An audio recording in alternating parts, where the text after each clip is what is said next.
मित्रों, स्वागत है आपका मेरे चैनल सीवी वास्तु टिप्स में।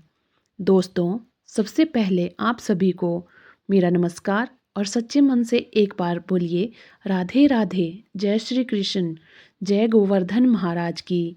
आज मैं आपको सुनाने जा रही हूँ वह पवित्र कथा जो केवल एक पर्व नहीं बल्कि प्रेम, भक्ति और अहंकार पर विनम्रता की विजय की अमर कहानी है। कहते हैं, जो इस कथा को सच्चे मन से सुनता है उसके जीवन से हर प्रकार की विपत्ति दूर होती है, घर में सुख, शांति और समृद्धि का वास होता है।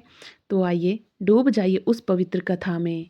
गोवर्धन पूजा की कथा में वृंदावन की पवित्र भूमि पर कार्तिक मास की शुक्ल प्रतिपदा की वह सुबह कितनी अलौकिक थी। चारों ओर गायों की मधुर बाहट गूंज रही थी। यमुना किनारे गोपियां राधा कृष्ण के भजन गा रही थी और गोकुल के बच्चे हंसते खेलते नंदलाल की जय के नारे लगा रहे थे।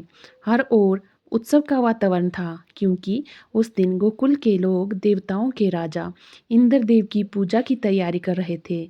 घर घर में पकवान बन रहे थे, महिलाएं नए वस्त्र पहन रही थी और पुरुष पूजा के लिए सामग्री जुटा रहे थे। इसी बीच नन्हे कान्हा ने उत्सुकता से अपनी माँ यशोदा से पूछा, माँ, ये सब लोग क्या कर रहे हैं? माँ मुस्कुराई और बोले, लाल, आज हम इंद्रदेव की पूजा करेंगे। वे ही वर्षा करते हैं जिससे हमारी फसलें लहलहाती हैं, गाय दूध देती हैं और हमारा जीवन चलता है। कान्हा ने मासूम मुस्कान के साथ कहा, माँ, क्या यह सच में वर्षा इंद्र करते हैं? क्या यह सब प्रकृति नहीं करती? गोवर्धन पर्वत जो हमें छाया देता है, जल देता है, अन्न और घास देता है, क्या वही हमारा सच्चा रक्षक नहीं है? माँ यशोदा थोड़ी चुप हो गई, क्योंकि कान्हा की बात में सच्चाई थी।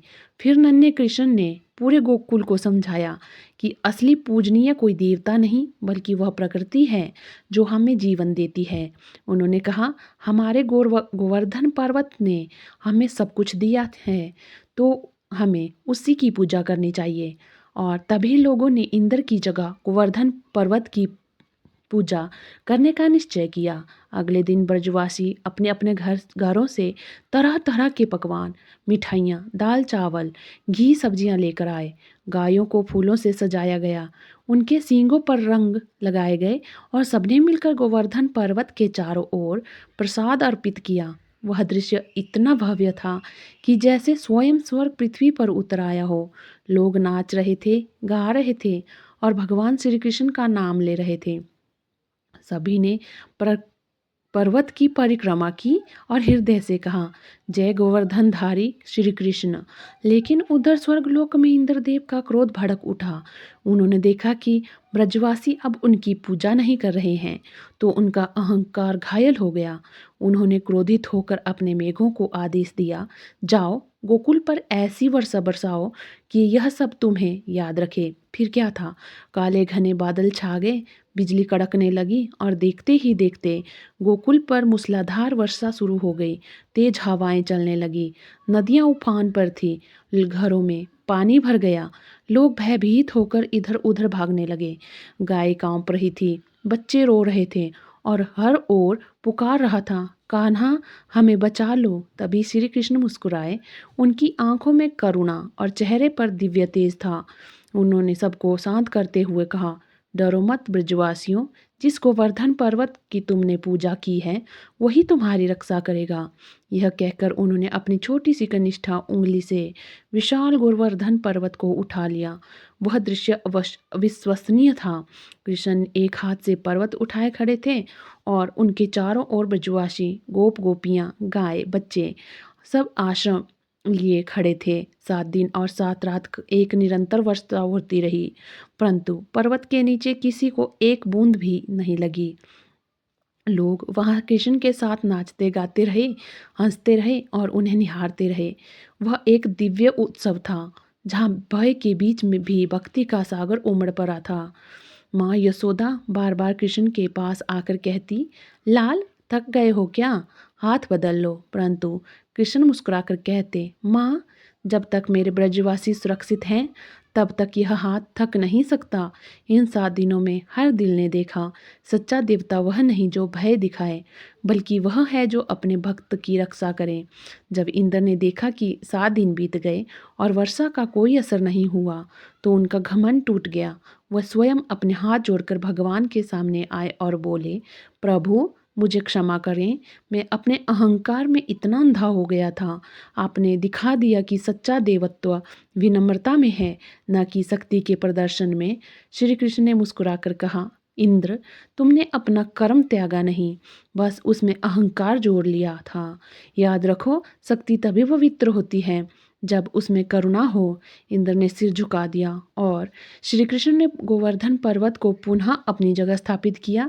ब्रजवासी हर्षित हो उठे और गोकुल में जय गोवर्धनधारी श्री कृष्ण के नारे गूंजने लगे। फिर सभी ने गोवर्धन पर्वत के समीप अन्नकूट का विशाल भोग लगाया। सैकड़ों प्रकार के पकवान, खीर पूड़ी, लड्डू, सब्जियां, फूल, दूध और मिठाइयाँ पर्वत की चारों ओर अर्पित की गई। स्वयं श्री कृष्ण ने प्रसन्न होकर कहा, यह अन्नकूट केवल अन्न नहीं, यह प्रेम का पर्व है। यह दर्शाता है कि जब मनुष्य कृतज्ञता से प्रकृति का धन्यवाद करता है, तब ही उसका जीवन सच्चा होता है। तब से ही हर वर्ष कार्तिक माह में अन्नकूट महोत्सव और गोवर्धन पूजा मनाई जाती है। अब जानते हैं उस गोवर्धन पर्वत की रहस्यमय उत्पत्ति की कथा। कहा जाता है कि जब श्री कृष्ण पृथ्वी पर अवतरित होने वाले थे, तो राधा रानी ने कहा, प्रभु मेरा मन तभी पृथ्वी पर टिकेगा जब वहाँ यमुना, वृंदावन और गोवर्धन पर्वत होंगे। तब भगवान ने अपने हृदय से दिव्य प्रकाश निकाला और वह पृथ्वी पर गिरकर गोवर्धन पर्वत बन गया। यह पर्वत कोई साधारण शिला नहीं, बल्कि साक्षात प्रेम का स्वरूप था। एक अन्य कथा के अनुसार जब हनुमान जी त्रेता युग में राम सेतु निर्माण के लिए पर्वत ढो रहे थे, तो उन्होंने हिमालय से एक अद्भुत पर्वत उठाया। लेकिन जब सेतु बन चुका था, उन्होंने वह पर्वत पृथ्वी पर रख दिया। वह पर्वत कोई और नहीं बल्कि यही गोवर्धन था। हनुमान जी के जाने पर पर्वत दुखी हुआ। मैं न प्रभु के काम आया, न अपने घर लौट पाया। तब हनुमान जी ने आशीर्वाद दिया, मत रो गिरिराज, जब मेरे प्रभु श्री राम श्री कृष्ण के रूप में अवतरित होंगे, तो वे तुम्हें अपनी उंगली पर उठाकर अमर कर देंगे। और वही हुआ। द्वापर युग में श्री कृष्ण ने तुम्हें उठाकर साक्षात दिव्यता प्रदान की। गोवर्धन पर्वत आज भी जीवित है। वह हर उस भक्त की भावना को सुनता है जो श्रद्धा से उसकी परिक्रमा करता है। कहा जाता है कि यदि कोई व्यक्ति गोवर्धन पूजा के दिन गौ माता को हरा चारा, मूंग या गुड़ खिलाता है, तो उसके जीवन में धन, सौभाग्य और शांति का वास होता है। और यदि कोई व्यक्ति गोवर्धन पर्वत की मिट्टी को अपने घर में रखता है, तो घर से दरिद्रता दूर हो जाती है और माँ लक्ष्मी का स्थायी निवास होता है। इसलिए जब आप गोवर्धन पूजा करें, तो केवल विधि से नहीं, भक्ति से करें। गाय को रोटी खिलाएं, दीप जलाएं और मन में यह भावना रखें, हे गोवर्धन महाराज, जैसे आपने ब्रजवासियों की रक्षा की, वैसे ही मेरे परिवार को भी अपने चरणों में शरण दे। क्योंकि यह पर्व हमें सिखाता है कि अहंकार की चाहे कितना ही बड़ा क्यों न हो, अतः प्रेम में विनम्रता ही विजय पाती है। तो आइए अंत में सब मिलकर गाएं, जय गोवर्धनधारी श्री कृष्ण, जय गिरिराज महाराज की। आप सभी को इस पावन अवसर पर गोवर्धन पूजा और अन्नकूट पर्व की हृदय से शुभकामनाएं। भगवान श्री कृष्ण आपके जीवन में हर अंधकार मिटाए और आपके घर को प्रेम, समृद्धि और सौभाग्य से भर दें। राधे राधे। जय श्री कृष्ण। जय गोवर्धन महाराज की।